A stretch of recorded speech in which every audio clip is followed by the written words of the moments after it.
The door rang with the slamming of the fist of the guard who kept post outside my bedroom door. I was torn from my happy daydream and shot up out of my chair from writing.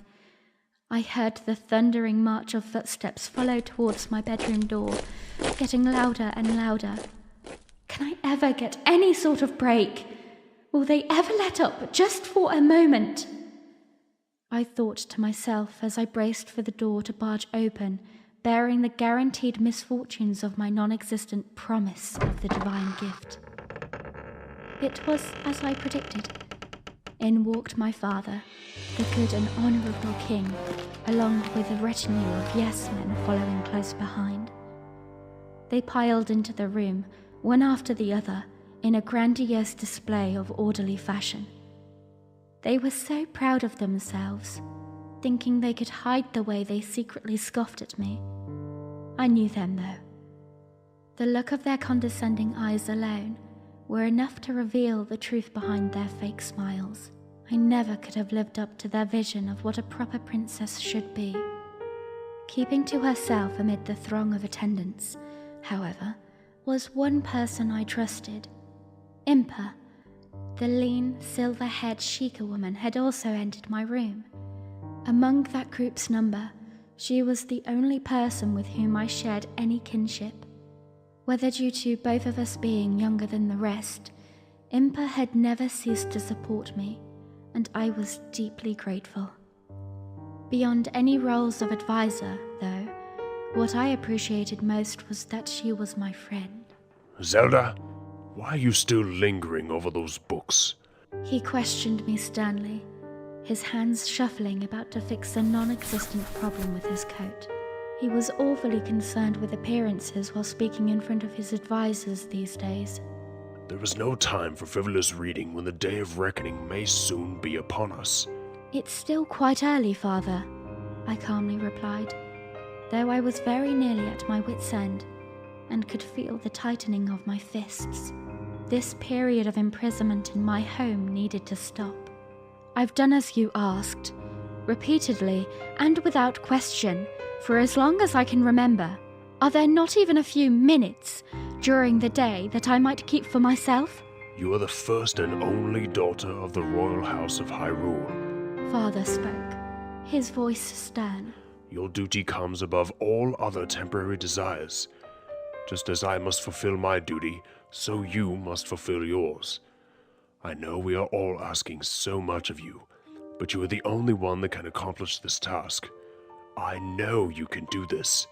You are my daughter, and you have your mother's. His voice trailed off at the mention of mother, as if all memory of her had come flowing back into his mind's eye at once. It had been years since we last spoke of her to each other, and what had happened to her. It was so sudden, the time when she left us alone in this world. He never said a word about it to me, but I knew that the pain of losing her was more than he could bear at times. The wound in his heart left from her passing was as fresh then as the day it happened. At that very moment, my hands loosened, and my heart began to ache for him. I missed her dearly too, and I wanted to be strong for him. He cleared his throat and continued. Now, there is a carriage waiting for you. Don't delay them, and spend today at the sanctuary. Perhaps more time praying and devoting yourself to the goddesses and less to your books will do more to earn us their grace. Ignoring my attempt to speak up, Father proceeded to walk out of my room, along with his attendants.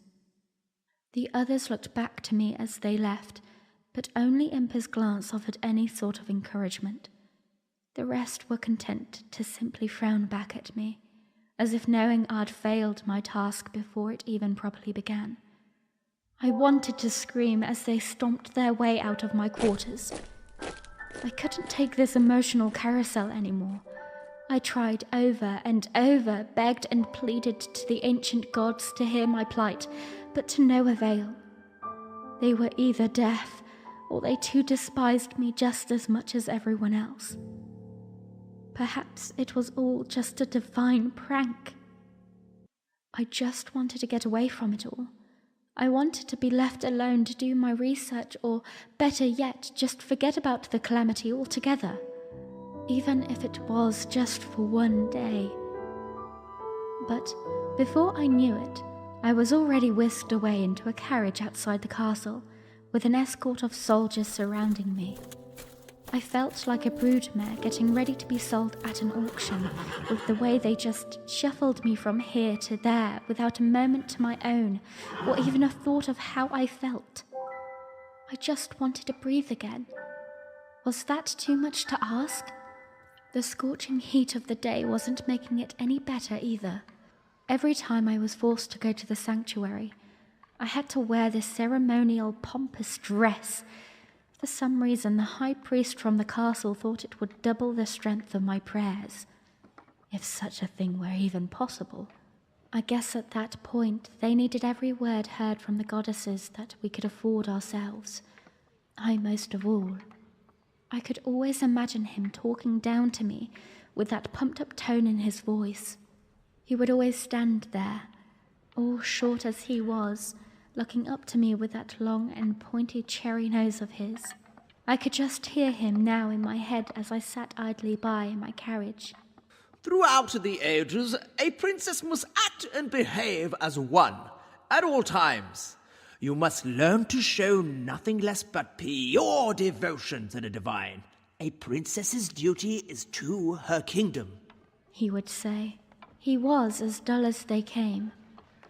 I think he even believed his own act, with his sermons of self-righteousness. I truly did. I'm pretty sure his own wife dreaded the thought of him coming home every night, with the way he acted. However, things were not always as they seem.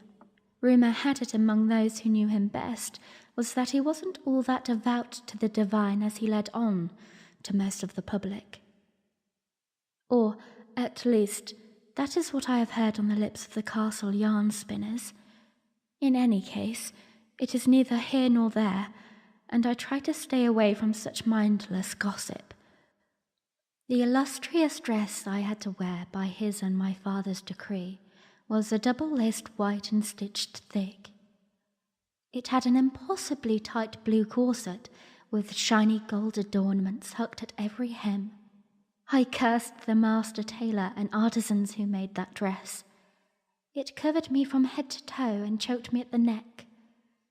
Its stranglehold on my throat made it near impossible to utter words, to pray, or breathe for that matter. It was truly a misery to wear. It made me feel faint and weak when I walked around in it. How was I to offer any sort of penance to the divine if I can hardly gather two thoughts together from this unbearable, heat-soaking and choking excuse of a dress? We are here, your grace. The grand sanctuary, called out the squeaky voice of the young moppy-head stable boy, who happened to be driving my chariot. He was well on his way to becoming a man soon. I could tell by the awkward crack in his voice that popped as he spoke. He was a nice young lad, and I've known him since he was just a small boy. The horses slid their silver-shoed hooves to a halt. The two royal guards then opened the double doors to my carriage as they graciously lifted me out by the hand onto the sun-scorched cobblestone road. My only temporary protection from the abusing rays of the sun was a thinly veiled white umbrella. Fortunately, one of the guards was kind enough and held it over my head. I thanked him with a smile. It was the least I can do. The other guard then led me to the grand entrance of the sanctuary. That was where I was to try and save the world. Or, at least, that's what they all thought I would be doing in there. Secretly, though, I think I wished for it even more than all of them. I truly wanted to be free of this impending doom that was coming for us all. Here you are, your majesty. Right this way. The clerics are waiting for you inside and have already prepared the holy pillar for your arrival, the guardsman said as he shoved open the heavy and towering main entrance doors. Thank you. Bye, Desmond, I called out, waving a goodbye farewell to my young driver. He then trotted off to wait further orders from either my father or the high priest. He was always to be at the ready, that young lad, at a moment's notice. As I walked into the grand sanctuary, I thanked the guard who stood to wait by the entrance as he led me in. I was now alone. The sanctuary was a large and magnificent building. It was nearly empty in its main worship chapel. The clerics and high priest must have just cleared it of all the common folk who usually gathered here, so I can be in total reverence for when I arrived. This was where I was to lay my offerings and prepare sacraments to the goddesses. The chapel was so empty, in fact, that even the faintest whisper could be heard clear across the great chambers of the sages of old. It truly was a beautiful building. Centuries of stories most certainly could be told hidden within its old architecture and hollowed grounds. But, for as grand a spectacle as it was, it still couldn't keep the unbearable heat of the day at bay. There was no escape from that, not even in one of the holiest of holies. The dress continued to choke my neck even more. Somehow, by some miracle, I had to be able to repeat the traditional holy rites and prayers of my mother. Not just her prayers, but my mother's mother, and all those who have come before them wearing this unbearable dress. Just minutes after I knelt to offer up a solemn prayer, a loud and distracting commotion started to brew outside. I tried ignoring it the best I could, but it got so loud to a point where I just had to investigate. What on this good earth was all the fuss about? So I tiptoed over to the partially stained glass window that overlooked the vista of the main entrance. That is where the guards stood. There I watched and listened intently. It was the high priest. It was strange because as far as I knew, he just left the holy citadel, just moments before I arrived. I wonder what could have brought him back so soon, and why he was having such strong words with the two guards outside. He looked different, as if in a hurried fluster. I couldn't quite put my finger on it, but he was talking in a way where he was constantly shuffling about. He was tossing and turning his head, hiding it in his heavy cloak. Quite strange a spectacle, to be certain. My lord, what brings you back so soon? Said the taller guardsman to the priest, who just stood in a pompous stance. The priest leaned back with his arms crossed. I am here to acquire the princess. She is to return with me to the castle at once. Sir? What do you mean you're here to gather the princess? I don't understand. It was you who told us at the castle to bring her here in the first place, that you wanted us to keep watch and make sure she's not to be disturbed in schedule, did you not? The taller guardsman questioned as he leaned onto his pointed spear. He then jolted and shot a look to his fellow compatriot for some help, but received none. Are you calling me a liar? Or the king, for that matter? Do you wish to defy the king's orders, man? Here you. Show your dim-witted friend the orders and let us hope and pray that he has better sense than you.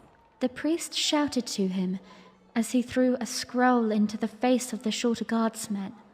The guard desperately flailed around for the unraveling document. He was pinching his fingers in the air for the piece of the parchment.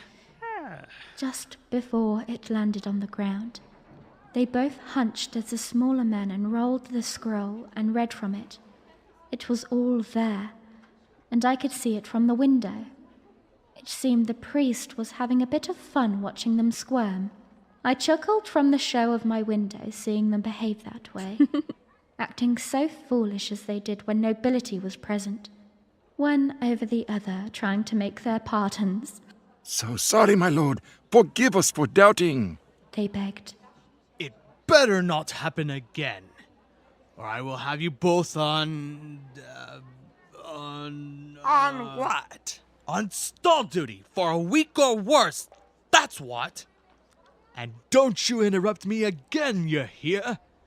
You just be glad that we will keep this whole incident to ourselves, all right? We wouldn't want the king to know of your defiance, would we? The priest scorned with a stern finger raised to their faces, shaking it erratically in his oversized robe. He then jerked himself to the side and with his other hand dusted off his shoulder, as if he was cleaning them of his presence. So peculiar indeed his behavior. I couldn't help but laugh.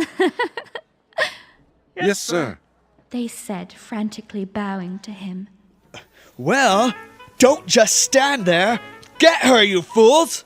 He then stamped on one foot in front of them, hands at his waist. The taller guard shot up and bolted towards the main door, and just about tripped over himself, and just as he opened it, I was already making my way out. Your hands, the priest. That's Grandmaster, High Priest, and Lord of the Citadel to the likes of you! The High Priest interjected, cutting him off as he was about to greet me. So sorry, my lord. Beg your pardon! Your Majesty, the Grand Master, High Priest, Lord of the Citadel is on orders from your father, the king, to take you back to the castle! The guardsman said to me as he mumbled desperately, trying to keep his words clear. He then did an embarrassed tilt of the head, looking low to my feet. There he stood, ushering his hands down the walkway for me to follow, so I can greet the high priest. It was all so strange. The priest's behavior was acting sort of funny in a way that I have never seen him behave before. He was much friendlier with me today. It was almost as if he was eager to see me. He never liked me, not that I knew of from before. In fact, we never saw eye to eye on anything. He was always trying to pin my father against me.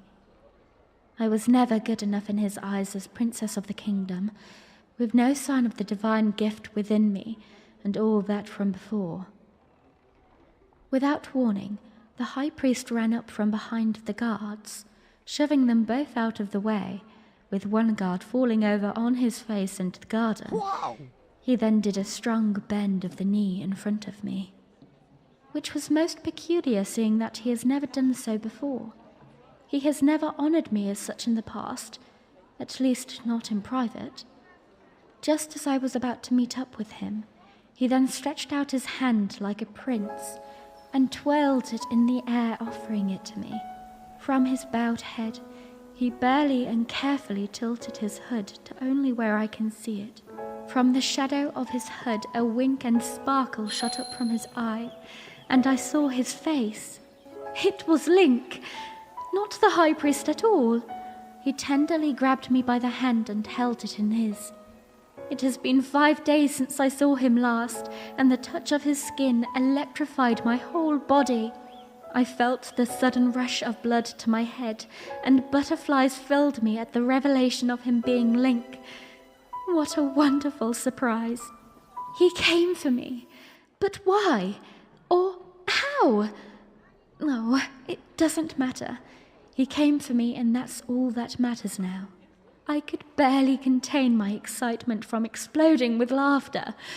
It was all I could do to lift a hand and cover my smile at how ridiculous Link looked wearing all those priestly fine garments laid over him. Ridiculous still is that he knew just how to look away at the right moments to fool the guards to not notice him. Could they be so dumb? Your Grace, I am on orders to take you from this place back to somewhere more of your liking. The castle, perhaps? He winked under his hood again, and said, continuing his puffed-up priestly tone.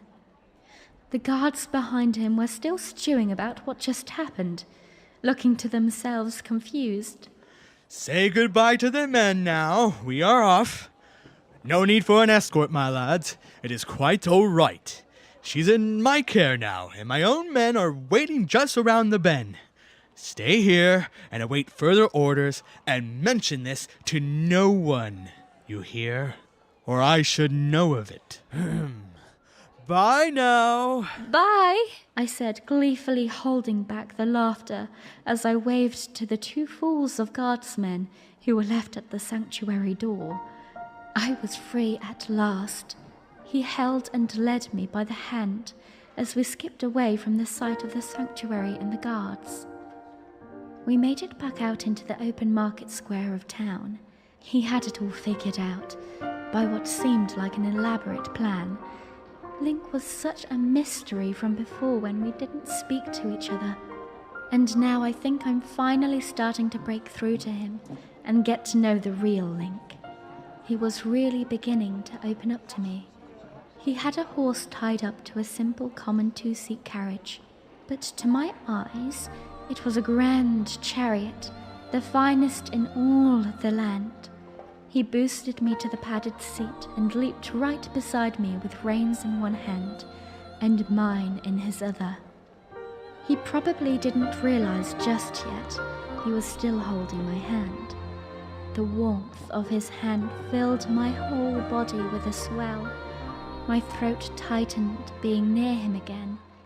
Upon noticing my hand in his, he embarrassingly loosened quickly and reached for the other set of reins. So, where are we off to, Grand Master, High Priest and Lord of the Citadel, or should I say, Link? I said to him with a playful, unconvinced look at his disguise. He realized then that his trick was caught for sure, and shuffled nervously in his seat. And that is your idea of how nobles behave? No, but did you see their faces? And I'm not quite sure where to go. But anywhere is better than here.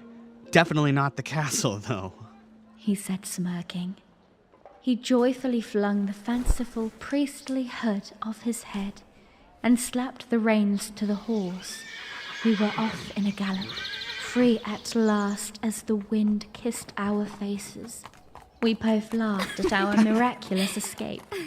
Fooling the guards and being free, my skin felt warmer than ever, but I couldn't tell if it was the heat of the day or because of sitting so close to him in that carriage.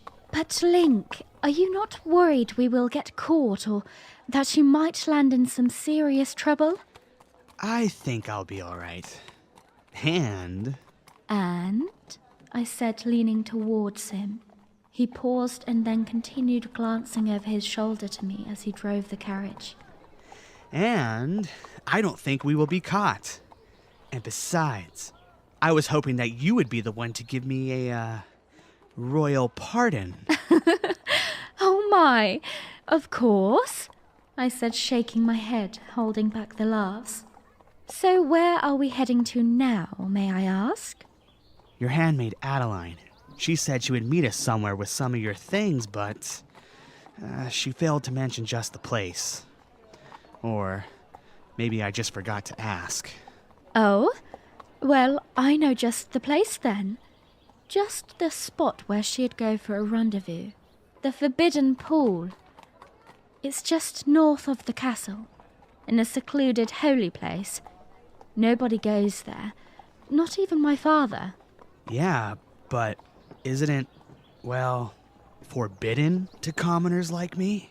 Link asked, pulling the reins close to his chest to slow the trot of the horse. There we sat in the carriage, at a dead-end stop that forked in the middle of the city road. Townspeople were rushing past us on the busy, noisy street. Yes, but like you said before, you have me, right?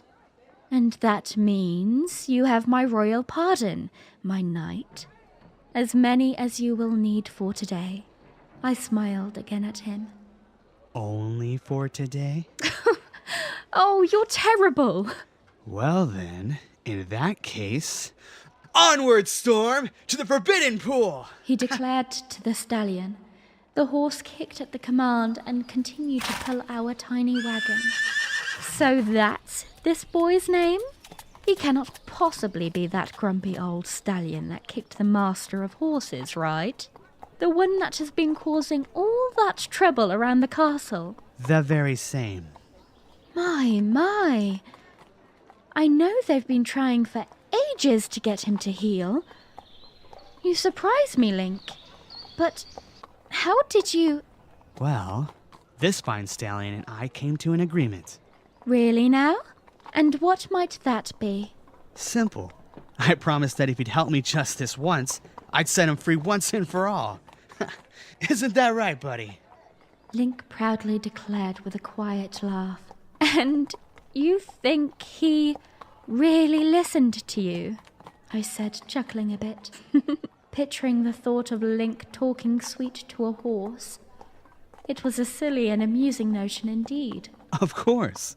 How else do you think he would have helped me? But, to tell you the truth, I told him it was for you. I quieted and fell still in the carriage. I couldn't understand why, but my face glowed warm at the sound of those words. I quickly composed myself and, in a ladylike fashion, I leaned over to speak directly to the steed himself. "Thank you, Storm. You may receive a full pardon as well," I said, laughing again at the idea of talking to a horse. Upon hearing my words, the steed neighed in delight, seeming well pleased at my royal decree. He stamped and pulled harder on the reins in Link's hands, driving the small carriage even faster through the streets. See, Storm? I told you we would make it out of this all right. And what do you know? We're safe at last, he proclaimed. The steed then raced us through the busy city streets, leading up and behind the castle. We would be there in no time.